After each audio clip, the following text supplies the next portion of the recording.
mazaya mushafi Abi Bakrin Siddiq. Imtazatis suhufu allati jumi'at fi ahdi Abi Bakrin Siddiq fi mushafin wahidin bi'iddati mazaya. Ahammuha awalan at-taharrid daqiqut tammu wa tasabbutul kamilu. Saniyan lam yusajjal fil mushafi illa ma sabata adamun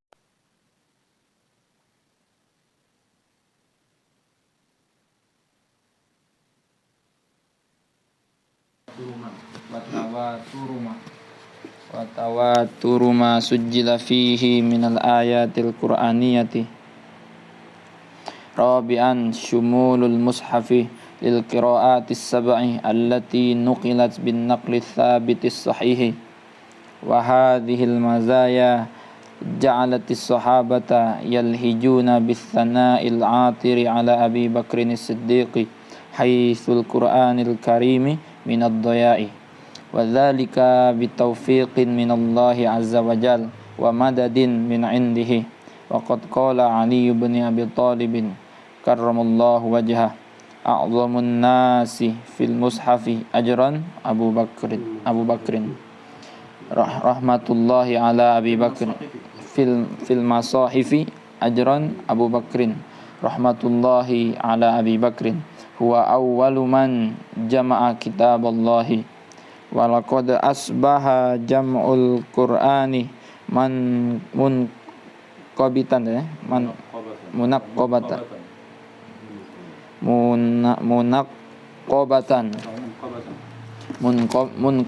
wahidatan munqabatan khalidatan la yazalu tarikhu yadhkuruha bil jamili was sana'il 'atiri li Abi Bakrin fit tawjihi wal isyrafi wa li Zaid bin Tsabitin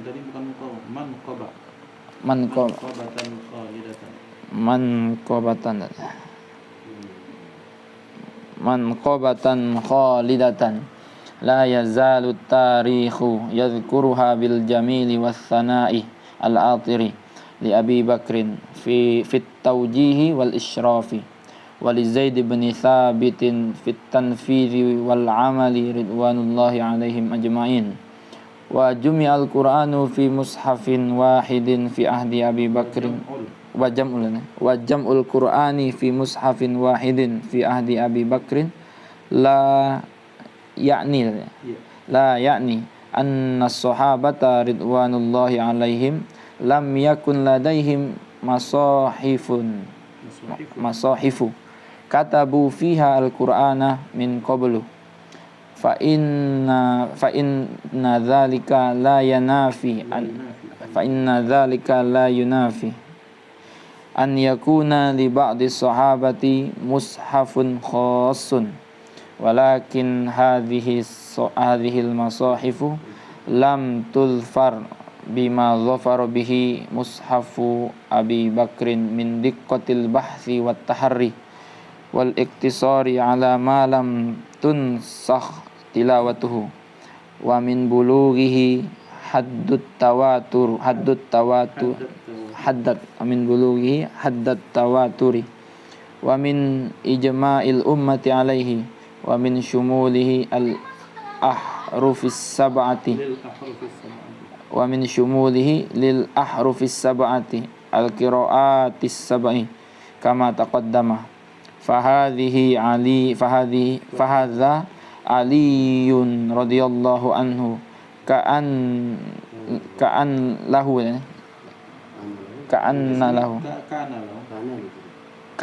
tadi jadi kana bukan kana lahu mushafun khasun katabahu fi bada'i khilafati Abi Bakrin wa azama alla yakhruja illa lis-salati hatta yantahi min kitabatihi.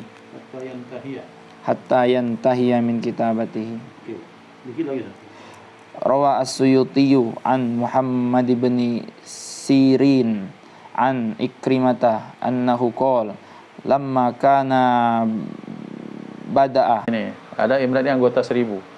Sekali berangkat orang 20. 5 orangnya hafal Quran. Berangkat yang 5 mati semua yang hafizul Quran. Berapa kali angkatan habis kita. Maka kata Sayyidina Umar bin Khattab, ini bahaya. Maka kita perlu mengumpulkan mushaf demi terjaganya. Sekalipun ketika Allah menyatakan aku yang menjaga Al-Quran itu lewat para hafadzul Quran, tapi kan untuk menjadikan seorang hafidz seperti Ustaz Atani kan susah. Menunjuk makan nyawanya, terus prosesnya lama, panjang, minimal 2,5 tahun yang normal. Kalau yang agak-agak lebih lambat 3-4 tahun, mutqinnya mungkin 5-6 tahun. Tiba-tiba setelah jadi syahid, kan rugi umat. Makanya dibutuhkan gerakan untuk mengumpulkan mushaf yang saat itu masih berserakan. Maka Sayyidina Zaid bin Abi Thabit dipanggil karena beliau adalah orang yang menjadi orang yang paling utama, karena beliau adalah pencatat wahyu Nabi Muhammad sallallahu alaihi wasallam, sekretaris asprinya Rasulullah. Pada aspek pencatatan wahyu itu Sayyidina Zaid bin Thabit. Maka beliau dijadikan sebagai panitia inti. Jadi setiap sahabat, Sadar Sono, Deng Asdi, Ben, kemudian Uwan, Ustaz Atta, kemudian Rizki, dikumpulkan, tapi dikumpulkan satu-satu, diverifikasi dulu. Oh, ya benar, oke, baru dikumpulkan. Maka catatannya dikumpulkan, dijadikan mushaf, satu mushaf. Nah, apa kelebihan mushaf itu yang dikumpulkan dibanding orang lain yang punya mushaf sendiri-sendiri? Bahwa tetap kalau kepala banyak itu lebih baik dari kepala satu. Artinya orang kalau sudah satu mushaf, oh ini kurang ini, diperbaiki. Ini kurang ayat ini, diperbaiki. Ini kurang hurufnya, diperbaiki. Itu maksudnya at-tahharrit tam. Jadi verifikasinya, kemudian prosesnya itu jauh lebih terarah, terperinci, dikarenakan itu dikelola oleh orang banyak, oleh panitia, bukan sekedar satu orang menulis selesai. Yang kedua, bahwa ijma'ul ummah, yang ketiga, lam yusajjal fil mushafi illa ma thabata adamu nasikh tilawati. Jadi tidak tersebutkan, tidak dicatat atau tidak direkam di dalam mushaf itu apa-apa yang ada nasikh dan mansukhnya. Jadi apa itu nasikh, apa itu mansuh? Mansuh itu sesuatu yang terhapuskan, nasikh itu penghapusnya. Bab apa itu nanti kita bahas, jauh-jauh nanti. Nah, berikutnya yang ketiga, ijma'ul ummati alaih. Yang ketiga, umat ini ijma', mereka ini bersepakat, berijma'. Ijma' itu artinya apa? Ijma' itu konsensus, kesepakatan bersama para ulama atas mushaf tersebut. Karena kenapa? Karena ini diriwayatkan oleh orang banyak, diterima oleh orang banyak.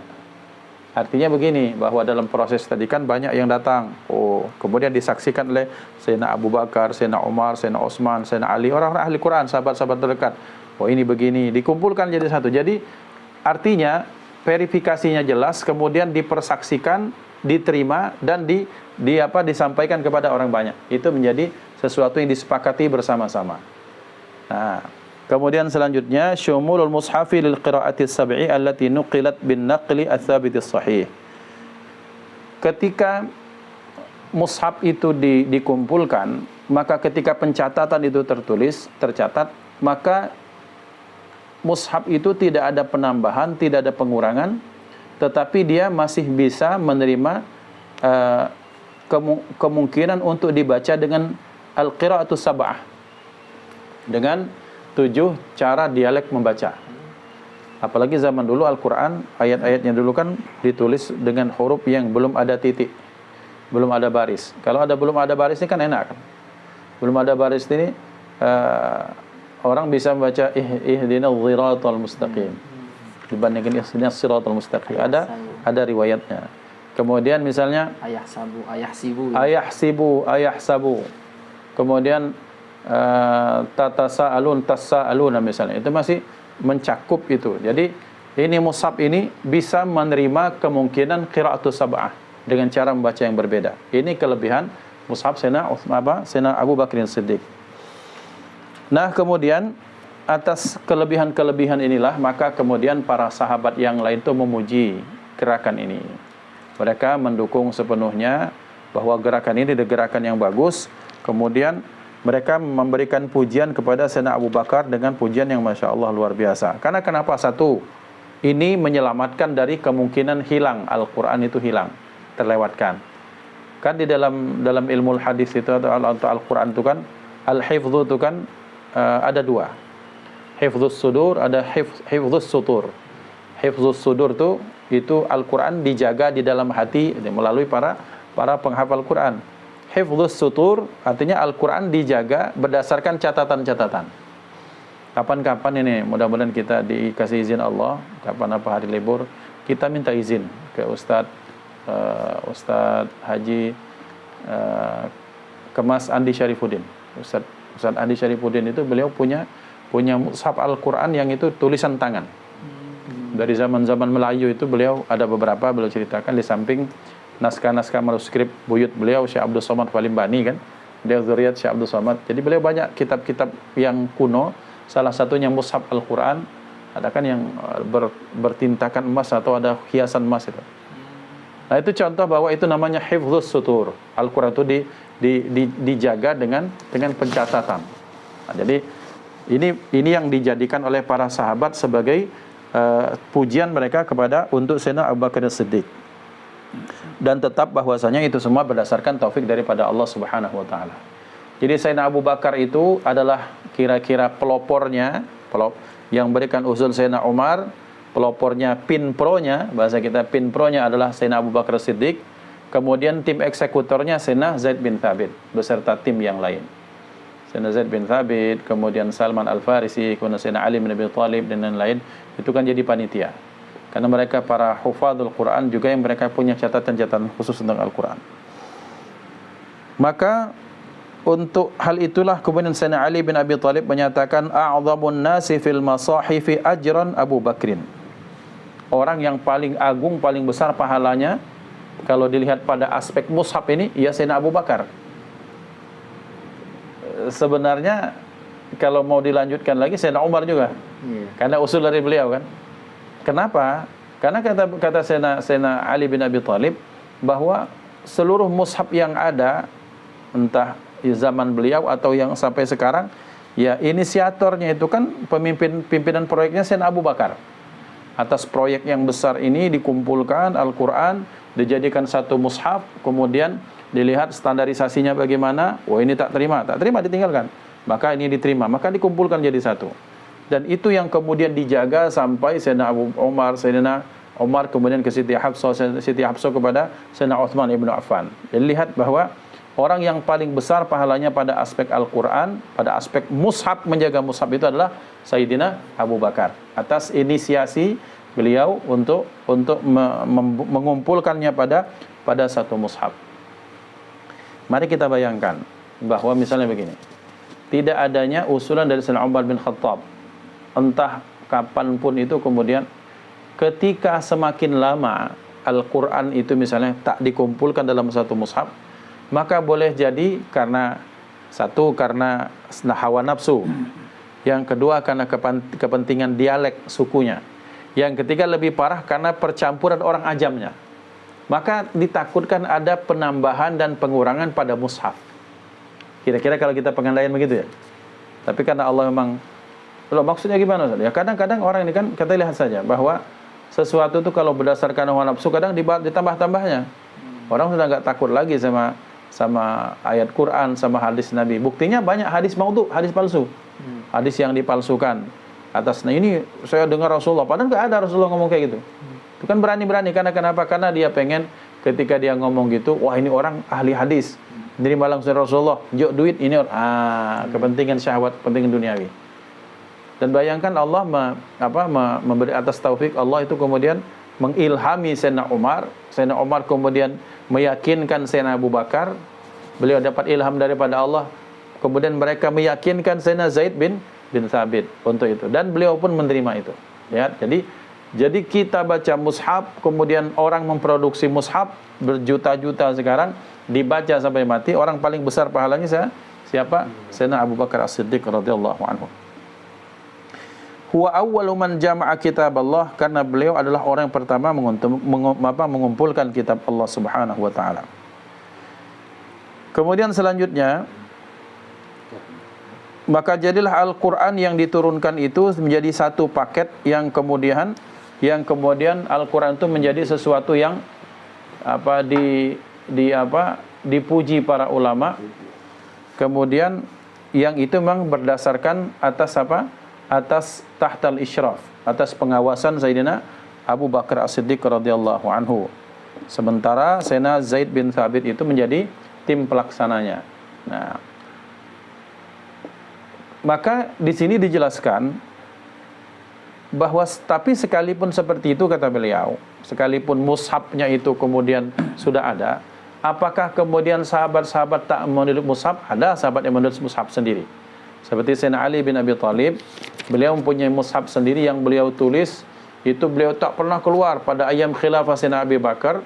Pada ketika Sayyidina Abu Bakar itu kan setelah beberapa hari beliau baru dibaiat, ini ceritanya. Maka Sayyidina Ali bin Abi Thalib itu kan tidak. Jadi ceritanya gini, setelah Rasulullah SAW itu dipanggil Allah, meninggal beliau, kemudian terjadi kekosongan kepemimpinan. Jadi saat itu terjadi semacam, bahasa tepatnya apa ya, semacam ada fraksi-fraksi, kelompok-kelompok yang pengen kami nih yang berhak jadi ya semacam pengganti Rasulullah pada aspek kepemimpinan. Kata orang muhajirin, kami ini muhajirin, kami dari Quraisy, al-a'immatu min Quraisy, hadisnya begitu. Nyatakan kami ini muhajirin bantu, sempat terjadi begitu sampai akhirnya kemudian hari kekosongan berapa hari itu kemudian Sayyidina Umar bin Khattab mengajak orang untuk membaiat Sayyidina Abu Bakar As-Siddiq. Termasuklah orang yang lambat untuk membaiat itu adalah Sayyidina Ali. Orientalis, orang-orang yang belajar Islam tapi orang-orang bule yang mereka berusaha untuk menggerogoti pemahaman Islam atau memalsu-malsukan atau mencari kelemahan-kelemahan Islam, mereka beranggapan bahwa Sayyidina Ali itu tak datang tuh karena apa? Karena tak mau berbaiat. Dalam bahasa sederhana, dia menuduh Sayyidina Ali itu punya syahwat untuk jadi pemimpin. Kan gitu. Kira-kira kalau presiden, Sayyidina Ali itu pengen jadi presiden. Padahal tidak. Sayyidina Ali itu tujuannya bukan itu. Sayyidina Ali itu semata-mata untuk apa? Semata-mata Sayyidina Ali itu fadhal masuk. Langsung duduk. Sayyidina Ali itu diceritakan dalam hikayat Ibnu Sirin ini, beliau tak keluar itu hanya untuk sholat saja. Karena kenapa? Karena sibuk menulis mushaf ini. Ditulis mushaf dari awal sampai ke akhir. Walaupun ada satu pendapat menyatakan mushaf ini ditulis dari pada aspek turunnya wahyu. Iqra bismi rabbikal ladzi khalaq, kemudian al-muzammil, al-mudaththir. Ada yang menyatakan begitu, ya. Bahwa mushaf Sayyidina Ali itu adalah berdasarkan turunnya wahyu satu persatu atau surat per surat itu diturunkan, maka beliau rekam itu berdasarkan pada aspek waktu turunnya. Itu jadi, tapi maksud di sini adalah bahwa sekalipun ada mushaf yang disepakati, maka sahabat-sahabat yang lain pun tetap punya catatan-catatan sendiri. Seperti Sayyidina Ali mungkin tak menutup kemungkinan sahabat-sahabat yang lain, tapi itu sekadar untuk apa? Sekadar untuk semacam hasanah pribadi saja. Untuk pegangan pribadi, untuk disimpanlah, untuk harta benda, bukan untuk dijadikan dipakai untuk orang banyak. Yang dipakai untuk standar itu adalah mushaf Sayyidina Abu Bakar, karena ini adalah mushaf yang resmi. Naam. Silakan Ustaz. Limadha lam yujma'il Qur'anu fi mushafin wahidin. Halaman 58. Wa natasa'alu huna limadha lam yujma'il Qur'anul Karimu fi mushafin wahidin fi zamanin Nabi sallallahu alaihi wasallam. Wal jawab an dzalik, awalan innal Qur'ana lam yunzal marratan wahidatan wa innama nazala mufarraqan wa la yumkinu jam'uhu qabla an yatakamalan nuzuluh. Saniyan inna ba'dal ayati kanat tunsakh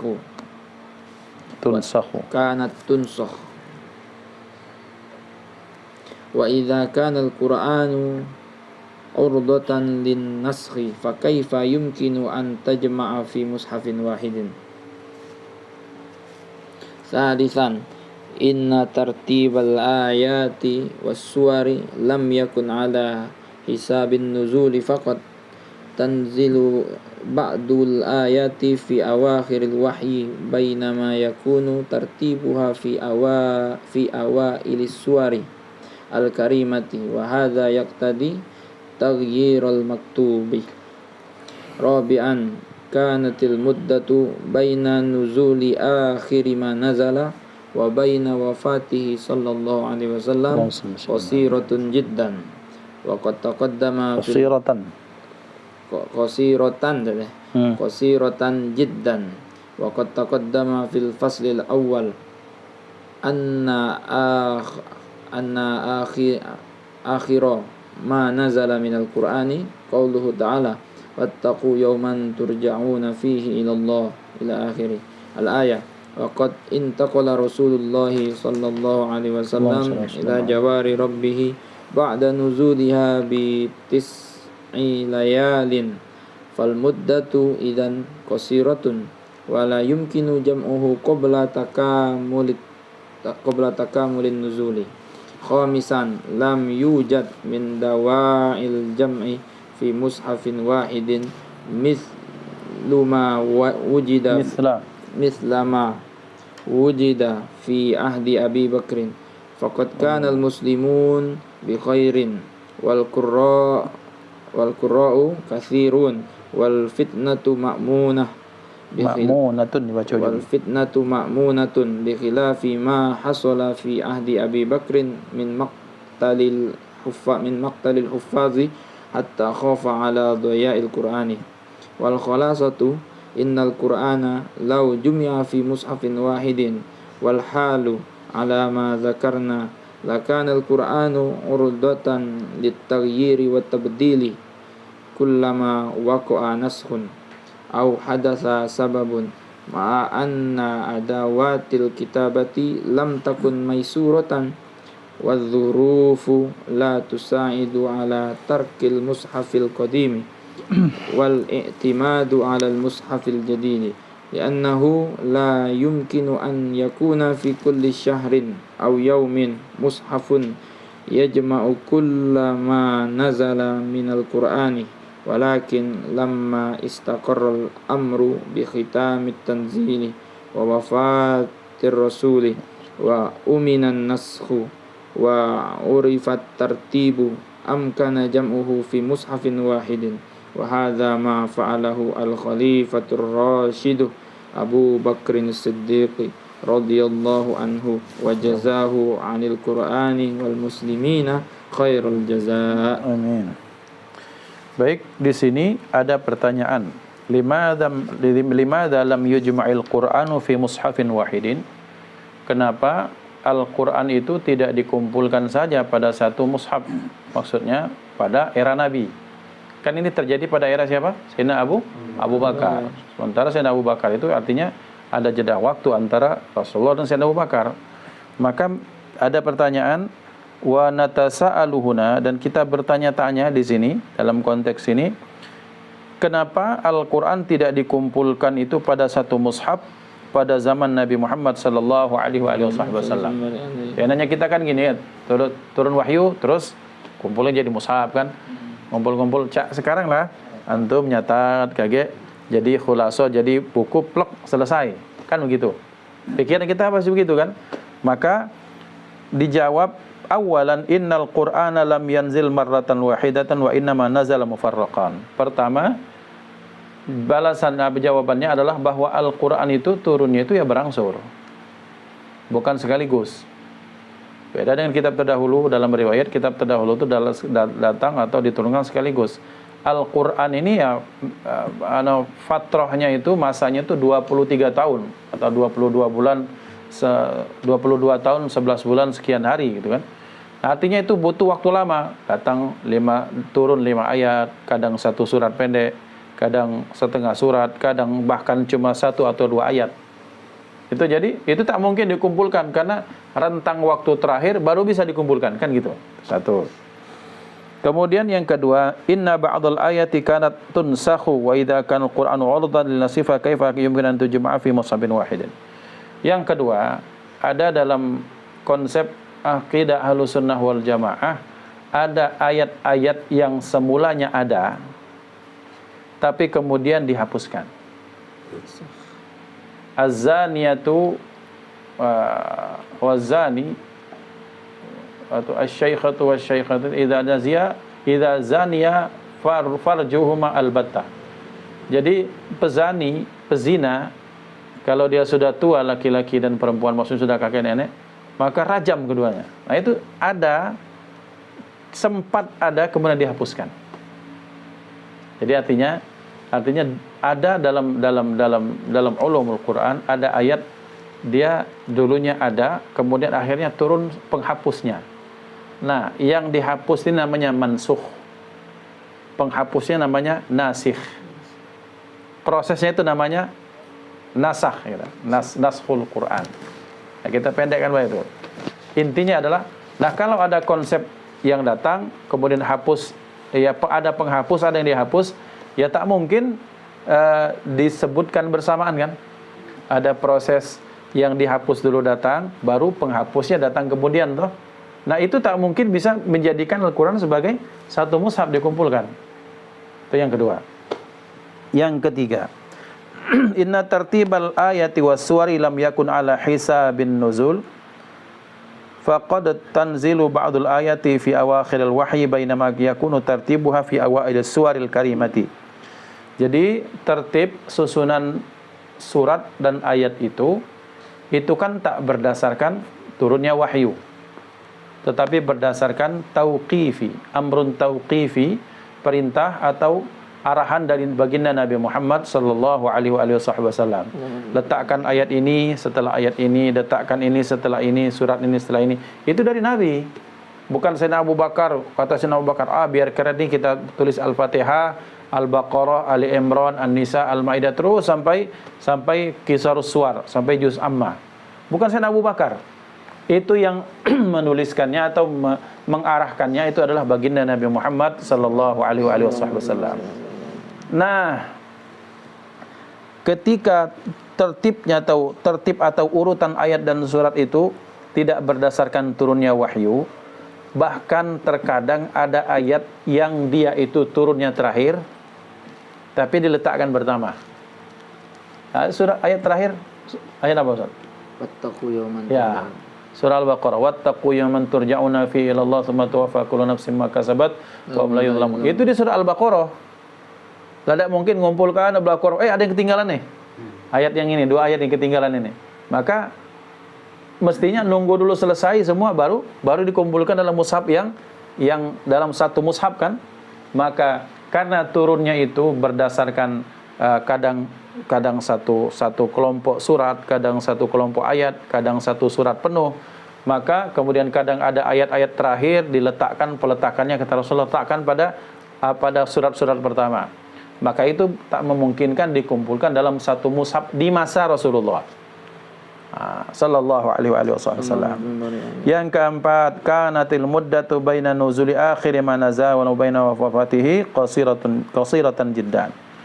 Kemudian yang keempat, yang lebih bisa masuk akal untuk kita pahami, artinya lebih cepat kita memahaminya, adalah periode atau masa antara ayat terakhir paling akhir turun dengan wafatnya Nabi itu berapa lama? Cuma 9 hari.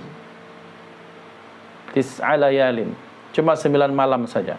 Orang Arab menyebut hari itu dengan kacamata malam, bukan siang. Berapa? Misalnya khamsu layalin, tis'a layalin. Jadi berapa malam? 6 malam, 7 malam, 9 malam. Artinya pakai malam kita 6 hari, 7 hari, 8 hari pakai hari kan, maksudnya siang. Mereka orang Arab menghitungnya malam. Antara akhir ayat yang terakhir turun itu, wattaqu yawman turja'una fihi ilallah ila akhirih, itu dengan wafatnya dipanggilnya Rasulullah sallallahu alaihi wasallam kepada kehadirat Allah itu cuma 9 malam. Nah, sudah sempurna nih kan 30 juz kan? Sudah sempurna kan 30 juz. Barulah itu bisa dikumpulkan dalam satu mushaf. Tapi tak mungkin karena antara ayat terakhir dengan kemudian meninggalnya Rasulullah itu kan pendek sekali 9 malam. Oh, gampang Ustaz. Iya, kalau ada kertas. Kalau ada pena. Kita balik lagi ke pembahasan kitab ini. Dulu kalam, alat tulis, kemudian kertas itu tak pernah ada di Arab, terutama di Mekah. Jadi jangan bandingkan dengan kita yang sangat mudah mencari barang-barang itu. Zaman dulu orang itu tak akan menulis kecuali sesuatu yang sangat penting. Lihat apa yang dalam sejarah tertulis dalam Sirah Nabawiyah, yang tertulis perjanjian apa yang digantung di pintu Ka'bah. Atau yang kedua, kalau pada era jahiliyah sebelum diutusnya Rasulullah, yang digantung itu adalah para hasil karya syair-syair para pemenang, itu baru dipamerkan.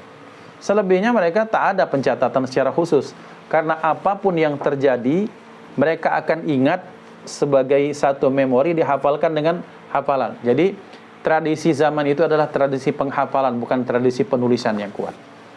Jadi pituturnya kuat. Maka zaman dulu mereka menghafalkan ribuan syair jahiliyah, kemudian nasab-nasab satu kaum, nasab bangsa, kejadian ini itu. Mereka rekam dengan otak, dengan hafalan, bukan dengan tulisan. Negara yang sudah punya kertas itu zaman itu ya Mesir dengan budaya papirusnya misalnya kan, atau mungkin negara-negara lain, wallahu alam negara mana. Tapi khusus untuk Mekah, maka itu belum ada tradisi pencatatan yang kuat. Jadi kalau orang bilang, oh gampang Ustaz, 9 hari itu kan waktu yang sangat cukup bagi kita untuk mengumpulkan mushaf. Oh tidak semudah itu.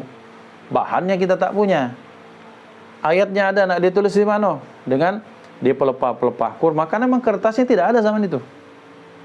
Orang Arab tuh kenal dengan kertas itu ya jauh setelah itu. Mungkin pada era-era mungkin dinasti Umayyah atau dinasti Abbasiyah era-era seperti itu.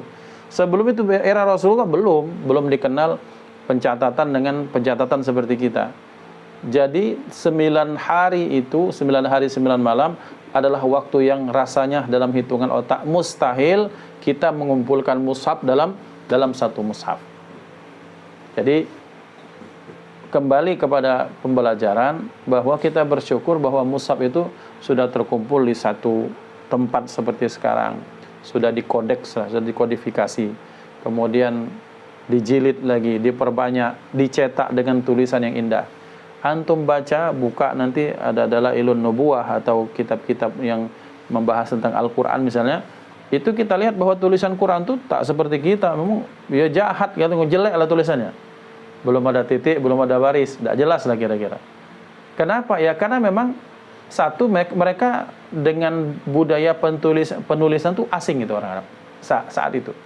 Yang kedua, kenapa mereka tak mengandalkan tulisan? Ya ngapain, semua kejadian kok kami hafal kok. Semua syair kami tahu. Semua nasab-nasab orang mereka hafal. Sampai ke ini, ke sana, keluarga ini nasabnya. Bukan keluarga mereka, keluarga orang lain. Kamu anak siapa? Kamu anak ini. Sampai kepada Nabi Ismail karena orang Arab, sampai kepada Nabi Ibrahim, sampai kepada Nabi Adam. Hafal mereka. Budaya hafalannya kuat. Nah itu kehebatan mereka saat itu dan sampai sekarang orang itu Masya Allah. Nah karena mereka sudah punya tradisi penghafalan yang kuat, mereka tak perlu mengadakan pencatatan. Walaupun ada sahabat yang berinisiatif tetap mencatat. Nah ketika mencatat itulah oleh baginda Nabi Muhammad sallallahu alaihi wasallam, kalau beliau melihat ini ada yang nyatat ini, Zaid siapa-siapa nyatat. Kata beliau menyatat sini, la taktubu anni ghairal Qur'an. Jangan kalian tulis yang kuomongkan ini kecuali Al-Qur'an. Karena kan mulutnya satu ya. Mulutnya satu. Tapi yang disampaikan oleh mulut Rasulullah kan beda-beda. Kadang ada Quran, kadang ada hadis ucapan beliau. Maka selain Al-Quran yang kamu dengar dariku, tak usah tulis. Dan barang siapa yang sudah menulis selain Al-Quran, waman kataba anni ghairil Quran falyamhuhu. Barang siapa yang sudah mencatat selain dari Al-Quran yang dari aku kamu terima, selain Quran, hapus itu sabda Rasulullah. Ditakutkan nanti tercampur antara Al-Quran dengan hadis baginda Nabi Muhammad sallallahu alaihi wasallam. Jadi tradisi pencatatan itu zaman itu masih ditopang dengan ditunjang dengan hafalan yang sangat luar biasa. Kemudian baru setelah itu eranya itu era Umayyah, Abbasiyah, itu kemudian era pencatatan yang sangat bagus. Bahkan era kemudian berkembangnya ilmu pengetahuan, sampai kemudian ke kita eranya itu era istimak dengar baik. Yang ngapal gitu udah kuat, nyatat kita udah hobi. Nah, kira-kira mah itu. Ya? Kira-kira mah itu. Jiping ngaji kuping. Bukan nak nyenggung tidak.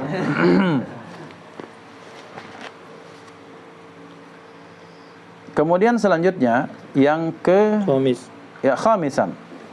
Yang kelima, lam yujad min dawa'il jam'i fi mushafin wahidin mithla ma wujida fi ahdi Abi Bakrin. Jadi belum di era sebelum Sayyidina Abu Bakar, Sayyidina Rasulullah itu ya kita tak perlu dakwah itu da'in atau dakwah itu motivasi, pendorong. Ya. Jadi kita tidak perlu faktor-faktor pendorong untuk mengumpulkan dalam satu mushaf. Kenapa ya kita semuanya masih aman-aman saja. Fitnah tak muncul. Nabi masih ada, Nabi masih hidup. Quran masih turun. Kalau banyak pertanyaan tinggal nanya pada Rasulullah. Kita masih aman, kita masih semuanya orang Arab saat itu. Tapi setelah era Sayyidina Abu Bakar, apalagi setelah Sayyidina Umar, muncul orang-orang Arab yang tak bisa bahasa Arab. Kaifa haluk jadi kaifa khaluk ini terjadi. Jika orang Turki, kaifa khaluk. Ya khal itu kan mamang ya. Mamang dari Uma. Paman dari bapak itu kan Amun.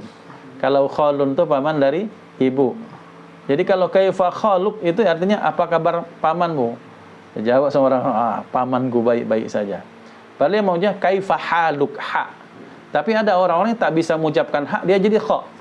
Nah, lihat pertemuan antara Arab dan Ajam ini sehingga menjadikan Al-Quran dibutuhkan untuk standarisasi dan dikumpulkan dalam satu mushaf. Di era Nabi tak perlu. Kita masih baik-baik saja kok. Wahyu masih ada. Nabinya, yang penting nabinya masih ada. Fitnah tak terjadi. Kemudian kita semua adalah orang-orang yang fasih Al-Quran semua. Kemudian yang mengajarkan Quran langsung Nabi Muhammad SAW. Jadi kita masih belum perlulah untuk mengumpulkan mushaf itu dalam satu bentuk, dalam satu bundel atau disebut sebagai kodifikasi. Ya. Maka dinyatakan di sini, faqad kana al-muslimuna bi khair. Orang-orang Islam itu masih baik. Kemudian wal qurra'u katsirun. Sementara para pembaca Quran, di sini maksudnya para pembaca itu hafizul Quran, para penghafal Quran banyak. Kemudian wal fitnatu ma'munah, sementara fitnah itu amanlah, maksudnya itu tak ada fitnah, aman kita dari fitnah. Bi khilafi ma hasala fi ahdi Abi Bakrin. Beda dengan pada masa Sayyidina Abu Bakar yang ketika saat itu terjadi misalnya peperangan Ma'rakah Al-Yamamah di mana banyak sahabat yang hafal Quran meninggal. Kemudian di situ juga orang sudah mulai banyak berani memalsu-malsukan hadis. Di zaman itu juga sudah mulai banyak orang-orang yang murtad di zaman Sayyidina Abu Bakar. Di situ banyak orang-orang murtad. Kenapa? Karena ada orang-orang yang mengaku sebagai nabi, seperti Musailamah Al-Kadzdzab. Ya berarti kalau sudah ada nabi palsu, berarti kan ada wahyu palsu. Iya, itu konsekuensinya seperti itu. Masa ngaku nabi tapi nggak punya ayat, nggak mungkin. Artinya kalau dia terhadap Quran saja berani, apalagi kepada hadis. Maka disitulah muncul hadis-hadis palsu. Nah berarti kalau ayat palsu kenapa? Nggak akan bisa, karena kenapa? Karena Al-Quran sudah terjaga, sudah pasti. Jangankan orang Arab, orang Ajam saja seperti kita. Oh ini palsu ini ayat. Sudah ketahuan. Al-fil. Gajah, apakah itu gajah? Dalam belalai. Apa khurtumuhu tawil, ya, belalainya panjang. Batnuhu kabir, perutnya besar. Kemudian misalnya zailuhu qasir, buntutnya pendek. Ya tetap memang pola itu ada AB seperti dalam layaknya syair. Tapi kan isinya kosong. Hatta anak kecil pun wah ini Quran atau ini ayat palsu. Tak mungkin buatan Tuhan atau buatan diturunkan dari Allah. Tetapi itu pun bagi orang ajam yang tak paham akan dipercayainya. Maka disitulah dibutuhkan standarisasi mushaf. Yang ada di mushaf ini itulah ayat Al-Quran dari Allah. Yang tak ada di sini beda, berarti itu sudah buatan manusia. Nah, jadi pada era Sayyidina Abu Bakar itu memang dibutuhkan, tapi era Nabi zaman Nabi Muhammad SAW itu tak dibutuhkan. Lawang Wahyu terus turun kok, amanlah kita aman. Membahas kita tuh aso-aso umat itu belum terfikirkan karena betapa indahnya hidup di masa Rasulullah sallallahu alaihi wasallam. Kadang-kadang sahabat ngomong, kemudian Allah menjadikan itu asbab diturunkannya ayat, atau sahabat berpendapat Allah menyetujui turunlah ayat. Kan enak. Atau ada orang-orang kafir atau orang Yahudi bertanya tentang apa untuk ngejek Rasulullah, turun jawaban telak atas penolakan atas apa pernyataan mereka. Kan begitu. Jadi umat ini kira-kira beginilah. Zaman kemarin kita aman kan, ada Habib Mahdi masih hidup. Bib, butuh son aman Ustaz. Bib, aku nak ngundang atau pasti ada Ustaz Somad. Aman, atur bib waktu ini. Nah sekarang kelimpungan kita. Lah itulah kira-kira seperti itu. Umat saat itu, ya Rasulullah katik duit, datang ke Nabi. Nabi katik, kemudian ada yang punya uang, pinjamkan, berikan kepada dia, dibantu. Datang orang dari luar, ya Rasulullah pengen nginap, tidak katik hotel, katik apa. Aman kata Rasulullah. Ada yang mau menjamin tamu gue ini, saya Rasulullah, nginap itu orang. Kemudian Rasulullah saya ini bingung tentang hukum haid bagaimana. Ini loh haid, kata Allah gini nih. Jadi 23 tahun umat itu dimanjakan oleh Rasulullah sallallahu alaihi wasallam. Jadi jangan dimanjakan tuh hanya melulu tentang uang, enggak. Bahwa orang yang lagi suntuk, ya Rasulullah kesuntuknya, pengen ketemu Nabi ya. Ketemu, ngobrol bentar, langsung senang, tenang hatinya, balik. Tiba-tiba 22 tahun bersama itu kemudian beliau hilang. Baru ini seperti anak ayam yang kehilangan induk. Gimana ini? Termasuk masalah ketika Al-Qur'ani belum dibukukan sementara wahyu sudah terputus. Bagaimana sikap kita ini? Nah, itu Sayyidina Umar bin Khattab itu punya inisiasi seperti itu. Bahwa ini bahaya. Kalau tidak ada gerakan kita untuk mengumpulkan dalam satu mushaf, lama-lama habis para menghafal Quran ini. Tinggalnya cuma bisa baca lewat mushaf atau orang yang bertutur saja satu demi satu sedikit demi sedikit. Tapi yang hafal Quran 30 juz itu habis sudah. Nah, berarti disitulah kebutuhan mengapa dibutuhkan dikumpulkan dalam satu mushaf. Dan secara logika memang dikumpulkan satu mushaf setelah kira-kira episode 1. Jadi kalau kita sebut sinetron episode 1, 2, 3 sampai 30 episode selesai, baru kan bisa kita rangkum kan? Kita dalam bahasa bahasa orang itu dikompil lah.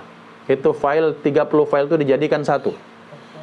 Kapan? Setelah itu memang sudah selesai semuanya turun, sudah paketnya lengkap. Lah ini belum sampai baru 28 mau dikumpul, sementara bakal ada yang 29, nggak bisa. Maka butuh memang wiswayai kata orang Jawa, memang sudah saatnya pada masa Sayyidina Abu Bakar itu terjadi pengumpulan mushaf. Hakadha wabillahi taufik. Kita bahas satu bab itu dulu. Hal min soal? Ada pertanyaan? Jadi kita ini berhutang banyak kepada para sahabat. Apa hutangnya? Hutang betapa jasa mereka sangat banyak kepada kita. Kita ini sudah bikin rumah tahfiz, anak kita dititipkan ke rumah tahfiz, kemudian kita belajar Quran, sebentar lagi ntar malam kita akan tahsin. Yaitu tahsinnya dari mana? Ya kita baca kan, di kita kan tak, kecuali beliau yang hafal 30 juz, kita ini kan hafalnya dikit-dikit. Nah berarti kita ini bacanya dari mana? Ya harus baca dari mushaf. Yang punya inisiasi siapa? Sayyidina Abu Bakar. Balik lagi pahalanya kepada beliau. Jadi Masya Allah, betapa kita banyak hutang dengan proses yang sangat lama. Dan orang yang paling berjasa itu salah satunya Sayyidina Abu Bakar As-Siddiq radhiyallahu anhu, Sayyidina Umar, Sayyidina Zaid dan sahabat-sahabat yang lain. Intinya berhutanglah kita kepada para sahabat, apalagi kepada baginda Nabi Muhammad sallallahu alaihi wa alihi wasallam. Hakadha, mudah-mudahan manfaat. Insyaallah pada pekan depan kita akan bahas pengumpulan Quran pada kodifikasi Al-Quran. Di kodifikasi itu pengumpulan Al-Quran dalam satu bundel itu pada era Sayyidina Utsman ibnu Affan, insyaallah biidznillah. Usikum nafsi bi taqwallah. Kalau tidak ada pertanyaan, kita minta Ustaz Darsono untuk memimpin doa.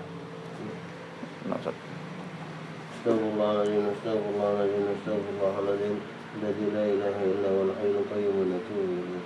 أعوذ بالله من الشيطان الرجيم بسم الله الرحمن الرحيم الحمد لله رب العالمين اللهم صل على محمد وعلى آله وأصحابه أجمعين اللهم اغفر لنا ذنوبنا ولوالدينا وارحمهم كما ربونا صغارا ولجميع المسلمين والمسلمات والمؤمنين والمؤمنات الأحياء منهم والأموات إنك على قريب مجيب الدعوات ويا قاضي الحاجات رب اشرح لي صدري ويسر لي أمري واحلل عقدة من لساني يفقه قولي رب زدنا علما وارزقنا فهما اللهم افتح لنا أبواب الخير وأبواب البركة وأبواب النعمة وأبواب الرزق وأبواب القوة وأبواب العافية وأبواب السلامة وأبواب الجنة اللهم اجعل جمعنا جمعا مرحوما وتفرقنا تفرقا مباركا معصوما ربنا ظلمنا أنفسنا وإن لم تغفر لنا وترحمنا لنكونن من الخاسرين ربنا آتنا في الدنيا حسنة وفي الآخرة حسنة وقنا عذاب النار سبحان ربك رب العزة عما يصفون وسلام على المرسلين والحمد لله رب العالمين الله منكم سبحانك اللهم وبحمدك أشهد أن لا إله إلا أنت أستغفرك وأتوب إليك الحمد لله